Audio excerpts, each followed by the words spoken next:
Hey everyone, this is Ill Factor from beatacademy.com. In this video, I'm going to be recreating the beat you can hear in 21 Pilots' Shy Away. I'm also going to be sharing some music production tips along the way. And also watch the whole video because I'm going to be dropping cues as how you can actually take the principles I'm sharing with you and utilize them and make them your own in your own projects. So without further ado, let's dive right in. Check out the finished result.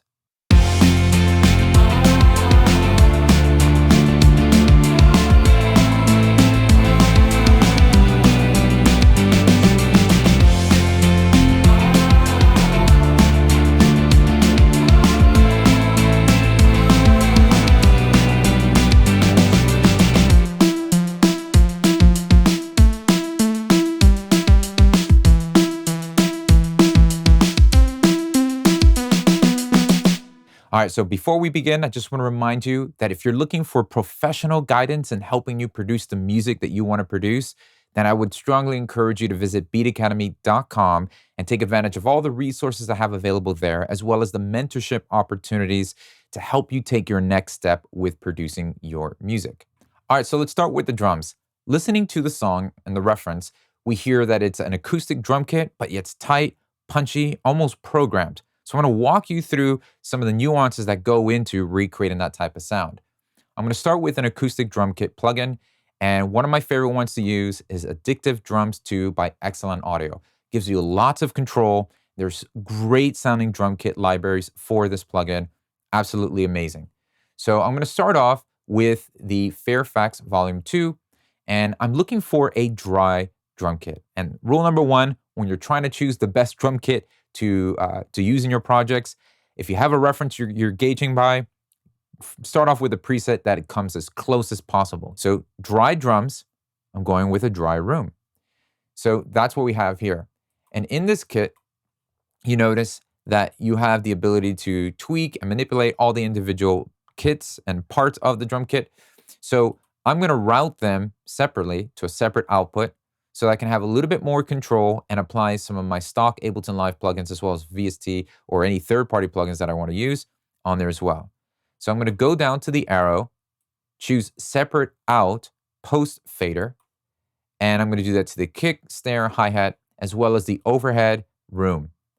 So what I've done after I've done that is created an audio track. So we have audio tracks over here. You can simply hit Command-T to create an audio track. And what I'm going to do is go to the input of that audio track and choose that VST plugin Addictive Drums 2. Once I've done that, underneath that input, there's another drop-down menu, and I'm going to choose the separate output. What I like about Excellent Audio is that they already have it labeled, so it's easy to identify what separate output you want. In this case, we'll have the kick, snare, hi-hat, so on and so on. So I've done that already, and as you can see, we have the kick, snare, hi-hat, overhead, and room. These are audio tracks. The important step is, by default, sometimes Ableton Live will have your audio track set to off on the input monitoring stage. You want to make sure you set it to in so that you can monitor the audio that's going into that audio track, the signal flow. So that's why you have them all in blue, because I'm currently monitoring the input. And so now let's go ahead and take a listen to our pattern.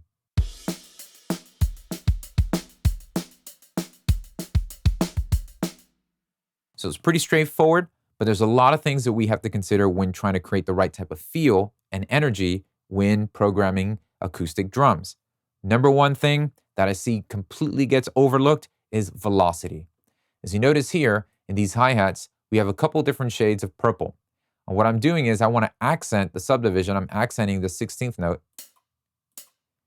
And instead of it sounding robotic and stiff, as if I drew these notes like this, it just comes off really stiff. And nobody really plays the drums like that in real life. They don't have a consistent, dynamic performance.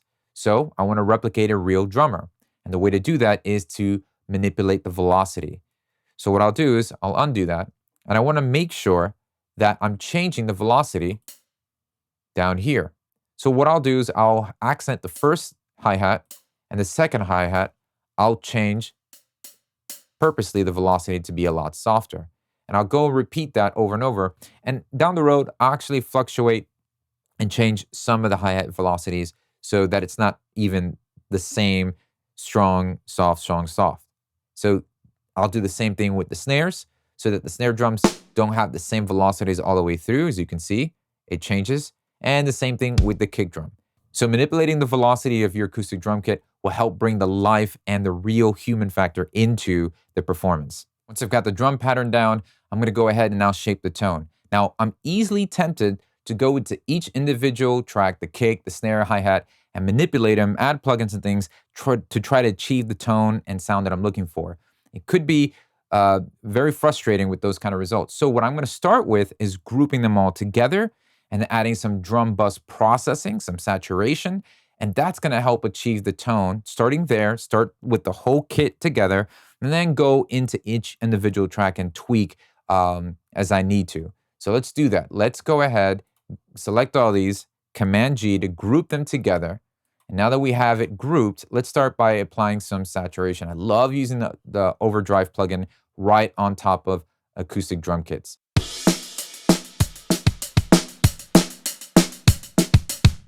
But what a huge difference. This is without it.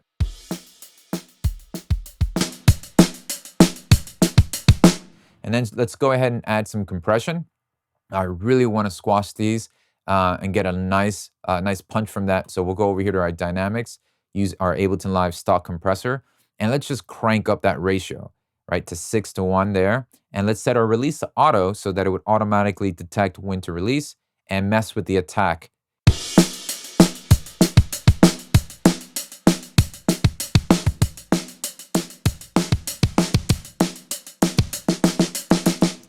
And now let's go ahead and bring up our makeup gain. And so as you can see, without these two, that's where we left off with. And it can kind of get crazy to try to capture what we just did by the drum bus processing. So I always start here, get the vibe, flowing here. And if I need to do a couple tweaks with the kick snare individually, I can do that afterwards. Now let's do a little bit of EQing. So we'll use our EQ8 here.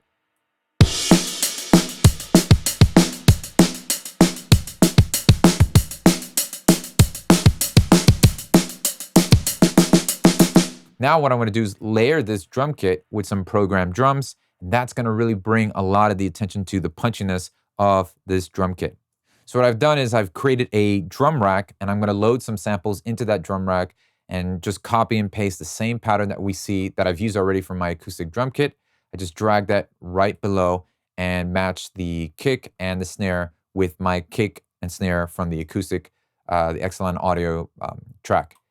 Now, the reason why I'm doing this is because I'm locating a kick that's got a lot of beef and bottom end energy and nice and round kick, such as this one here, that I want to use to accent those attributes with the acoustic live drum kit. Rather than try to get all that from my acoustic drum kit, I'd rather just layer a sample kick that has all those elements and, layer them and mix them and balance them out well.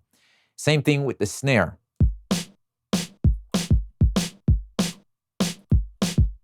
So let's put this drum kit with the acoustic drum kits now.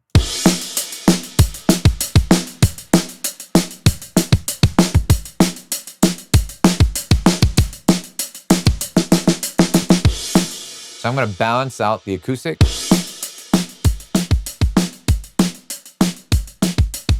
Now if I want to now, I'll open this up, go into the kick drum. I'm going to bring up a little bit more of that beater type sound. Now that I've got a nice hefty kick here, and then we'll also do a couple things here with the snare drum, the acoustic snare drum. I'm going to saturate that, get some more grit to that. And then the overhead here, what I want to do is just take out some of the low end with the overhead. And I have a gate on here for the purpose of maybe even cutting some of the room presence in that overhead. But I ended up not even using it. So we're going to leave that alone. And so now that we've gotten these two together, for the snare that I'm adding, one amazing trick is adding the grittiness that I hear in the reference is definitely some digital distortion. So if you're using Ableton Live 10, I'm using the Redux plugin, and this is the setting I have it in.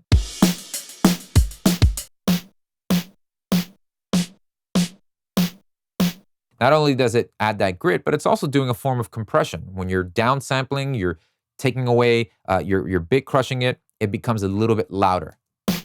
And here's the settings for the Ableton Live 11 Redux.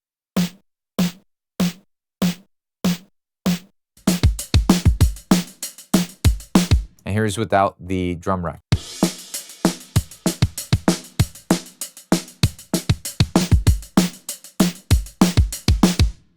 See how they just create such a great energy together? Now we can go ahead and group these two. I'll call this live drums, and I'll group these two together. And now let's process the two together to actually glue them a little bit, and so they feel like one cohesive kit.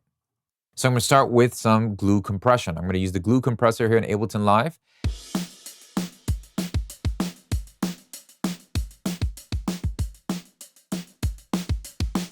So I've got the tag set on 3 and the release set to 0.4, and the ratio is at 4:1. So that's gonna help kind of glue those two drums together. Then I'm using the Ableton Live Drum Bus plugin. And if you're working on Logic and you wanna learn how to recreate this Drum Bus plugin from Logic stock plugins, definitely check out the video in my channel. I'll walk you through that. But we're using some more saturation, some drive, some crunch in the higher mid frequencies, and we're re-emphasizing that low end beef by using the Sub-Harmonic Exciter here, that boom knob.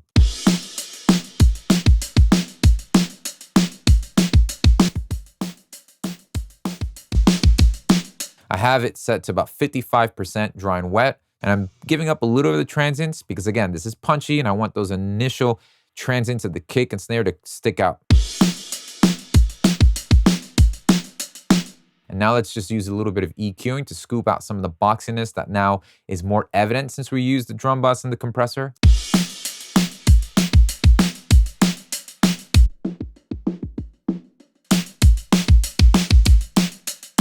And so this is without those plugins.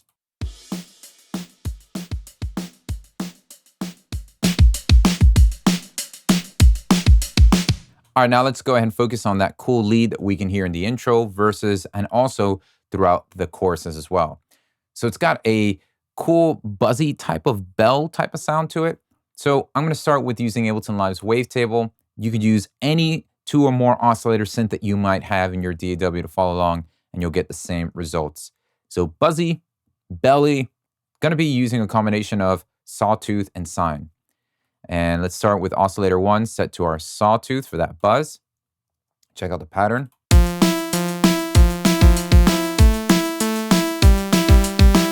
Now there's a couple overlaps there with the notes, so let's go from polyphonic to mono.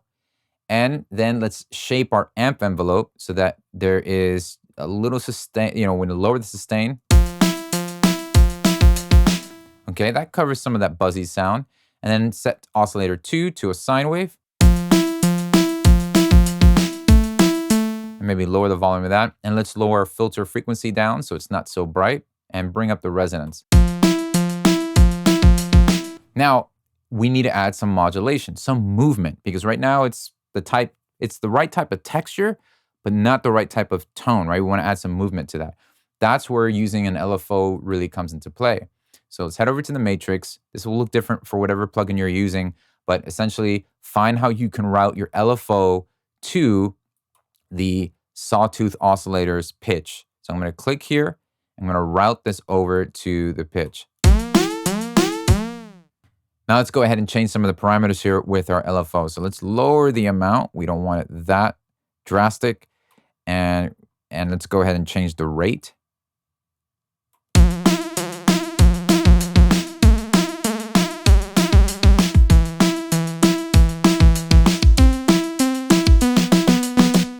And we'll just change the shape a little bit. And maybe just adjust the attack of this LFO slightly so we can hear a little bit of the initial tone and then the LFO reacts.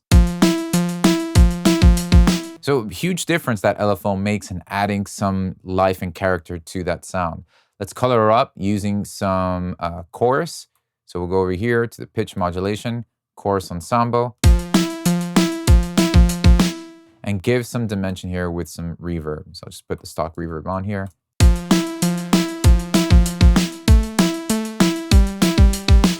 Now let's go ahead and recreate the bass. So for the bass, I'm going to be using Moto Bass by IK Multimedia.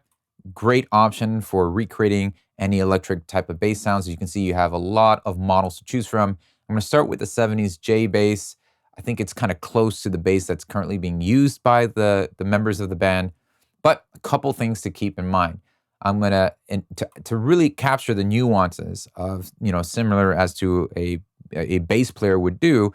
I also want to go and manipulate some of the controls. Just like what we did with the acoustic drum by adjusting the velocity and all those little things, you got to keep in mind that you're also implementing the same things when it comes to electric basses as well. So over here under the control panel, I'm making sure that I'm switching the legato slide over to my modulation wheel. That way I can control when I'm sliding from one note to the next. And so that's going to play a big role in creating that nice glide that we hear from the notes. So let's check out the pattern. I'll show you what I mean. So in here, we're going to go into MIDI control and see the modulation. As you can see, I drew in the modulation to happen from the last note here to the first note happening before bar 2. And that's how you get that nice slide to go from one note to the next. If I lower this, it just interrupts and it overlaps. So having that control in there gives that realistic slide from one note to the next. All right, so once I've dialed in those settings with Moto Bass, let's add some compression. So here we're using Ableton Live stock compressor. And in this mode here, you'll take note that it'll tell you the amount of gain reduction you're doing.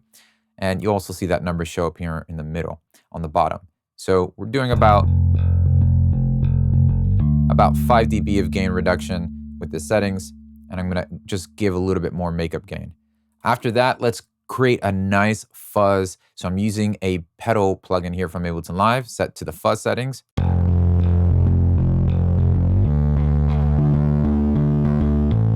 And one thing to keep note, and it's very important, is to make sure that the sub button is clicked on so that it allows all the low end sub frequencies to go through, and just kind of mess around with the dry and wet to taste. But these are the settings that I like. It adds a nice, real heavy grit to it. Even adding some more saturation, but this is a unique type. This is dynamic tube.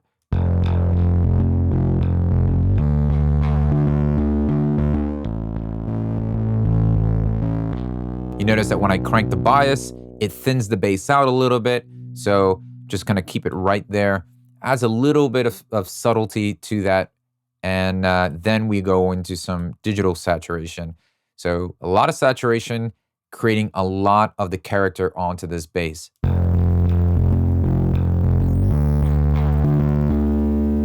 then we have another compressor here. And this is for the purpose of adding a bit of movement by implementing some sidechain. So we're going to click the sidechain here, and we're going to choose our kick drum. And I'm going to crank up the gain a little bit.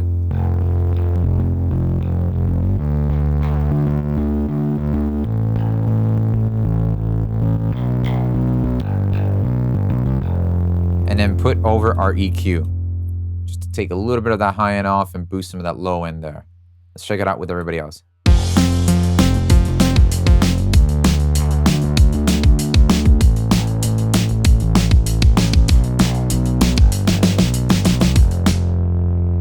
Now, for the guitars, we got a couple things going on. I decided to do a hybrid, a VST plugin, such as Native Instruments, Electric Sunburst, and a mixture of me actually playing the guitar. So here are the two audio tracks with me playing some of the chords. We have a hard pan to the left and hard pan to the right.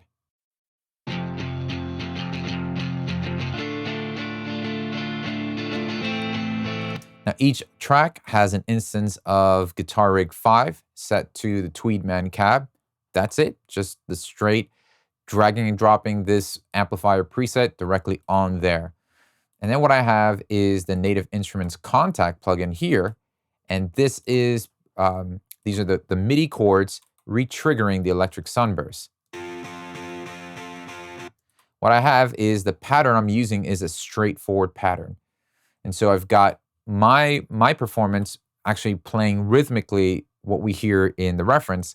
And this is really just to add some underlying texture here with the Contact Native Instant Sunburst. So I've got the amp plugin from Ableton Live set to the lead, the Marshall lead with the cabinet, a little bit digital distortion, and I'm taking the low end off and some of the high end in. This is really to kind of add some more beef to my guitar parts. And let's go ahead and sidechain this to our kick drum. So I'm going to go over here to our drum rack. We'll use the kick from our drum rack here.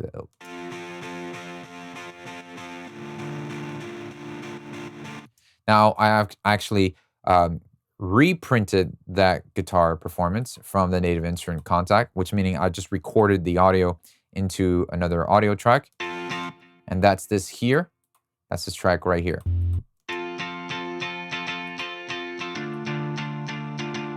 And you can see I'm kind of manipulating the same type of rhythm that I'm playing here with my guitar.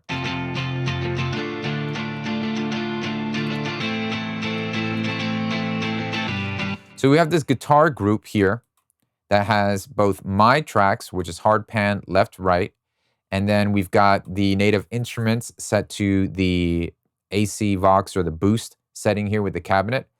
And then I've got outside of that group a electric sunburst plugin with a hard Marshall lead on there.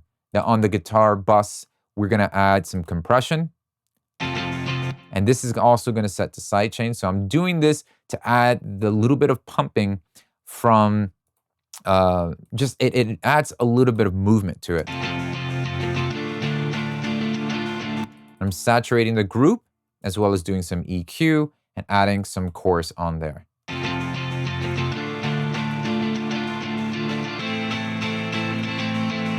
And then on the return tracks B and A, we have a echo plugin set to an 8th note.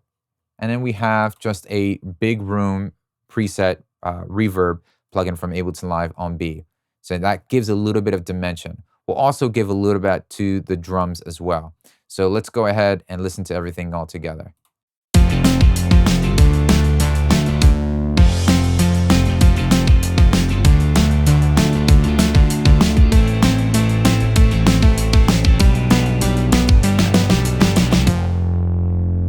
Now there's something still missing, obviously besides the vocals, of course, but there's some things that we can add in back, which almost acts as this layer that helps bridge the gaps and tie up all the seams and kind of glues these elements together.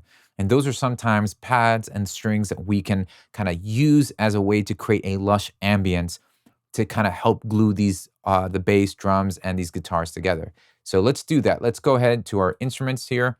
Wavetable again, and what I'm going to do is create a nice, mellow type of pad. So we'll use our sawtooth here, and we'll set the second one to a sine wave. And let's go ahead and take a listen to the chords. I'm just playing, because what we need to do is adjust the envelope, the amp envelope, so we get a nice slow attack here and a nice release. But it's too bright and shimmery, so that's where lowering the filter frequency can really help. It'll warm that up. And turning our second frequency on to just remove some of the low end.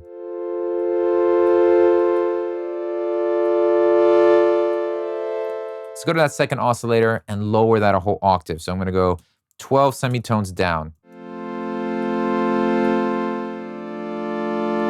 And then adding some unison. So we'll go to classic, bring the amount down.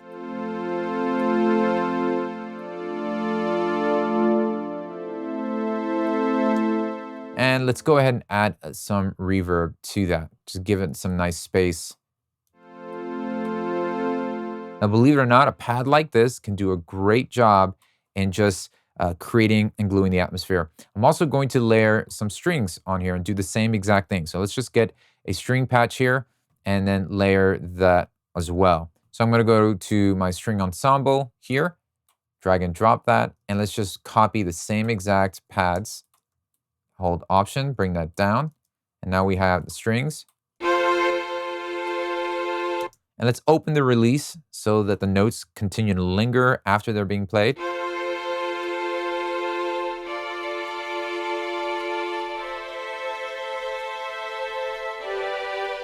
Let's send some reverb and a little bit of delay to that.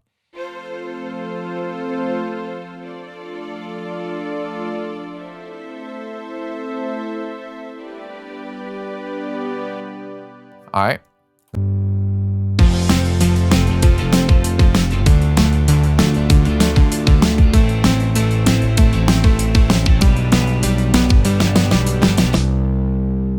And then throughout the chorus, there's this really cool reverby vocal that's going on in the background. So I decided to recreate that. So here's my vocal, just dry. I'll go ahead and take all the plugins off. Yeah, it's a dying ostrich. So I'm going to start with some tuning to help the ostrich come to life. So I'll use the Waves real-time tune there. And just a little bit of EQ. Just take away some of that mid and low mid. And then I'm using the Antares Avox Choir to really create this nice, lush, wide stereo width, doubled type effects. Really cool plugin for that. And then we're going to compress just a little bit. Why am I compressing it? Because that initial the attack, I just want to control that a little bit. Add some delay. And some reverb to really push this in the background and give it a lot of lush space. And using the utility plugin Ableton Live, we can crank up some of the sides. So we send a little bit of that information to the sides, you know, spreading this out and giving a nice stereo image, or pushing some more information to the sides can really help make this lush and big. So this is what it sounds like with everything all together now.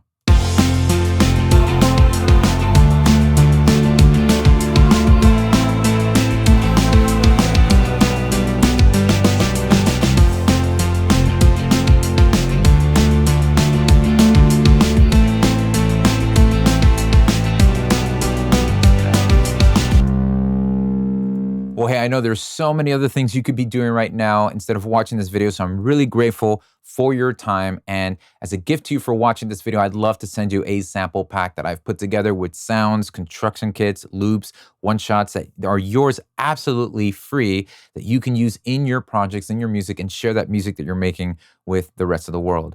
Also, if you would like to download this Ableton Live set, I've also recreated it in Ableton Live 10 for those still using 10. You can download that and follow along with this video as well as the stems if you don't have any of these plugins. And so if you'd like to even just download the stems, you can access that by clicking the link below in the description box, or visit beatacademy.com/pack to download this. And again, if you're looking for professional guidance with helping you produce the music that you're passionate about making, then I would encourage you to visit beatacademy.com, sign up for some of the free resources that we have there, and I would love to help you take that next step. Thanks for watching. Be sure to subscribe, like the video, so you can stay up to date with more videos coming up soon, and I'll see you next time.